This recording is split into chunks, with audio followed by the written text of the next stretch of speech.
Assalamualaikum warahmatullahi wabarakatuh. Kami dari kelompok 1 akan menjelaskan seputar pencemaran lingkungan. Semakin berkembangnya zaman, keadaan lingkungan justru malah menjadi semakin kotor.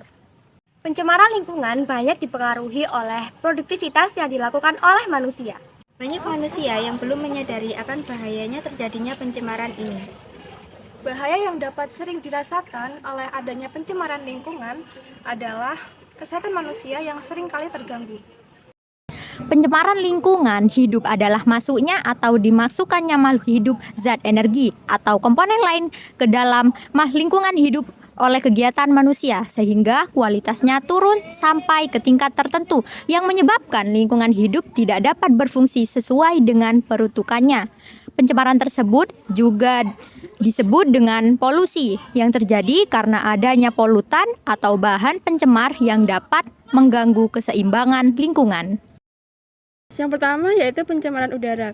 Udara merupakan salah satu unsur penting dalam kehidupan manusia dan makhluk hidup di bumi, karena manusia memerlukan udara untuk bernafas.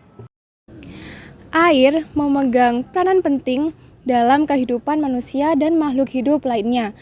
Air bersih merupakan air yang baik yang dapat memenuhi segala perubahan kondisi dalam kehidupan manusia di suatu tempat.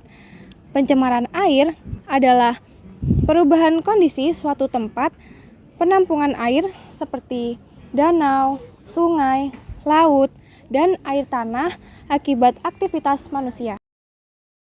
Meskipun fenomena alam seperti gunung berapi, badai, dan gempa bumi juga menyebabkan perubahan kualitas air secara signifikan, namun hal ini tidak dapat dianggap sebagai pencemaran.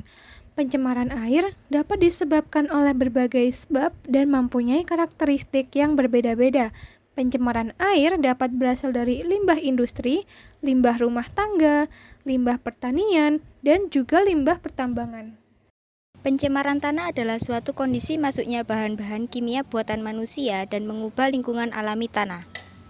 Apabila suatu zat berbahaya atau beracun mencemari permukaan tanah, maka zat tersebut dapat menguap, terhanyut oleh air, dan meresap ke dalam tanah. Polusi masuk ke dalam tanah, kemudian mengendap sebagai bahan kimia beracun di dalam tanah. Pencemaran ini biasanya terjadi karena kebocoran limbah cair atau bahan kimia dari fasilitas industri atau komersial, penggunaan pestisida, air tanah terkontaminasi yang masuk ke dalam tanah, bahan kimia atau limbah. Air limbah dari tempat pembuangan sampah dan limbah industri dibuang langsung ke dalam tanah tanpa memenuhi persyaratan.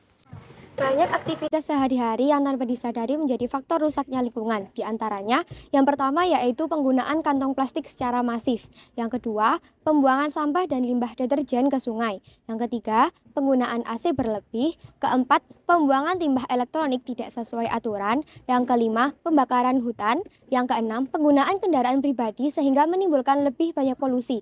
Dan yang ketujuh, pembuangan limbah pabrik dan atau kotoran ke sungai. Terdapat 3 cara yang dilakukan untuk mencegah pencemaran lingkungan. Yang pertama yaitu secara administratif. Pemerintah mengeluarkan undang-undang tentang pokok pengelolaan lingkungan hidup yang disahkan oleh Presiden Republik Indonesia pada tanggal 11 Maret 1982. Yang kedua yaitu secara teknologi. Tempat industri hendaknya mengelola limbah yang mereka hasilkan supaya tidak menjadi zat yang berbahaya. Dan yang ketiga yaitu secara edukatif. Upaya pencegahan pencemaran lingkungan secara edukatif dapat dilakukan dengan cara memberikan penyuluhan kepada masyarakat tentang betapa bahayanya pencemaran lingkungan itu.